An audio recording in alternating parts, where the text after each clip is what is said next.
Yes. Judy, your story has been said as an inspiration to all of us.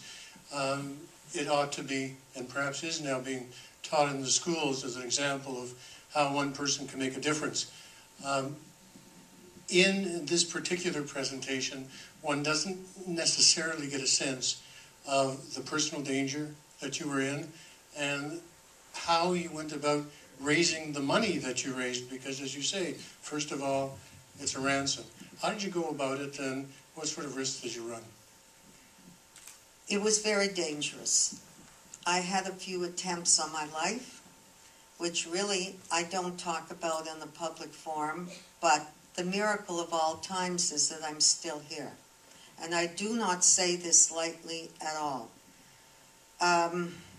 In fact, I think a few of my children just found out years later when Yitzhak Shelev told them, when he was the ambassador and told them in our house what happened. My son in Israel read a distorted article in Haaretz about how the Syrians tried to kill me.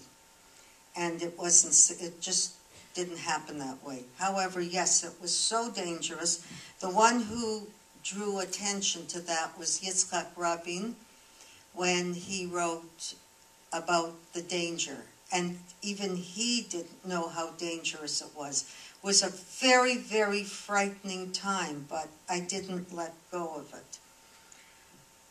The other part of your question was, which I've just now forgotten. The money.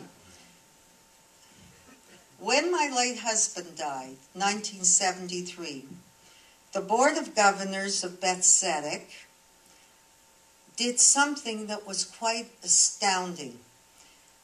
We had sent 2 shipments of books to Syria at the beginning of 1973, and as was mentioned in the film, that was the first opening since 1948. You hear about letters, but those letters were all opened by the Syrians, and that was deliberate. The shul decided that the boxes should continue going. So people would give, there was a fund called the Dr. Ronald Feld Fund for Jews in Arab Lands, set up by the Board of Governors. And what we did is money came in, there were volunteers, $5, $10, $25 donations, like you would buy a tree, or you would give a donation in memory or in honor of somebody. But who would ever have believed that those amounts of money would end up into the millions? And it was all by word of mouth. You never saw a thing in the newspaper about this fund. You didn't see anything about, no dinners, no cocktail parties, no fundraising. All by word of mouth, from Vancouver to Newfoundland. The money was coming. All the time the money was coming. And all they knew is, it's needed for Syria. I had a very, very best friend named Helen Cooper, who was the only one who was working with me on the fundraising to get this money. And really what we did, and a few other people, was almost miracles, all by word of mouth. I had a fund also that was set up because the executive director, the late executive director of Beth Tzedek, had gone to a meeting in Baltimore, and he meets the executive director of the Beth Tefillah congregation, and he tells him about this fund in Beth Tzedek. So they say, well, we should do the same thing. So all of a sudden, I've got American money coming into the Feld Fund, and it's something that was unbelievable. It was the absolute amazing part of the Jewish community of Canada, that nobody ever spoke, nobody said anything about the money. Cards were sent in honor and memory, and the money kept coming and coming and coming until I closed the fund after the last family came in. We closed it on Shavuot in 2002. but it was a miracle fund. It was truly a miracle fund. How much would it cost to get a family out? There was no such thing. What happened is, it's mentioned by it's mentioned in the film, and it just talks about people being ransomed. People had to find me, and they only knew my first name, and they only knew I lived in Canada. So by the time they found me, there would be a relative who'd sit in shul in Brooklyn on Motzei Shabbat, and he'd say, oh, my sister's in Syria and she can't get out. I'll give you a phone number at the end of Shabbat. And I even had names of people that I got that were given to me by the presidents of Israel. And so when the family contacted me, I would start the negotiation for a price. And I have to tell you, ladies and gentlemen, it is so disgusting. What I did turned out good, but turned out well, but it was so disgusting. You look at your children and tell me what your child is worth. I would negotiate for a price for a person. If a woman was fat and lost her teeth, I could get her cheaper. If she was beautiful and blonde, I paid more. And there would be a negotiation constantly. I wasn't getting full families. The only time I got my first full family that wasn't on the escape route was because a woman was hacked to pieces with an axe in her home, and she was pregnant, and they killed her 2 children at the same time.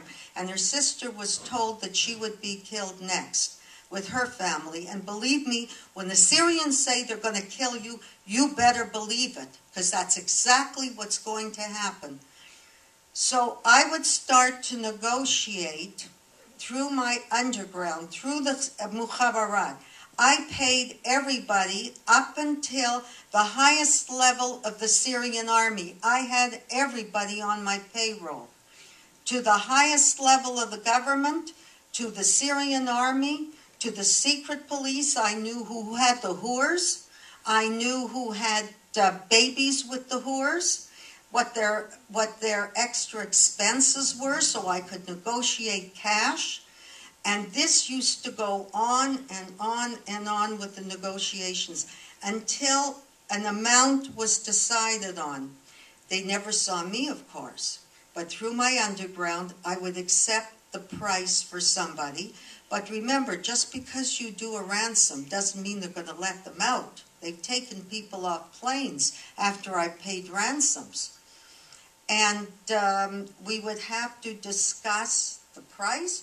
Once the price was negotiated, the bakshish started going. You pay the guy in the airport. You pay the immigration guy. You have to pay the secret police on the side. Everybody is on the tape. And fortunately, I was able to figure out that situation of how it works, which is very difficult when you're thinking with a Western mind. And finally, the price would be paid, but everybody was paid along the way until that plane landed. And the same thing with the escapes, as you saw with the money, the tearing of the bills. I had codes like that all through the escapes.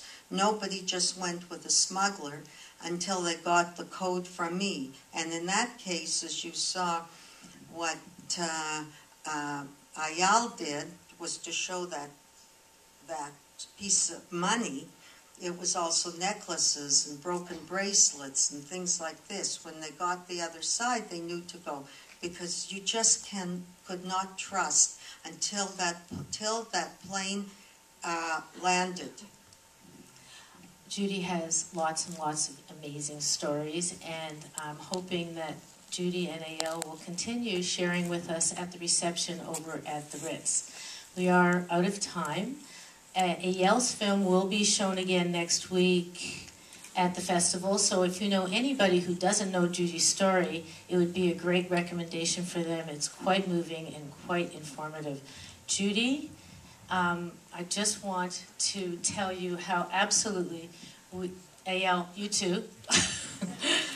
I just wanted to direct this to Judy, that we are so thrilled that you have joined us. You have taught us so much about the power of one individual. Over and over, you keep hearing that you're our inspiration, and you're our hero. You're from Toronto. I'm from Sudbury. As far as we're concerned. Okay, you're from Sudbury, then Toronto. Judy, the Talmud says that if you save one life, you save the world. And from what you've done, you've saved the world over and over and over again, and for that we thank you. But I have to give in the last word. Eyal Tavor is very humble. When he said that he was doing this, he didn't believe it. And it was really something of his investigation.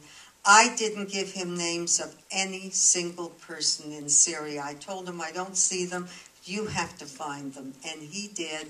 He did the interviews, and he did, I think, a fabulous job. And it's the first time Israelis knew the story.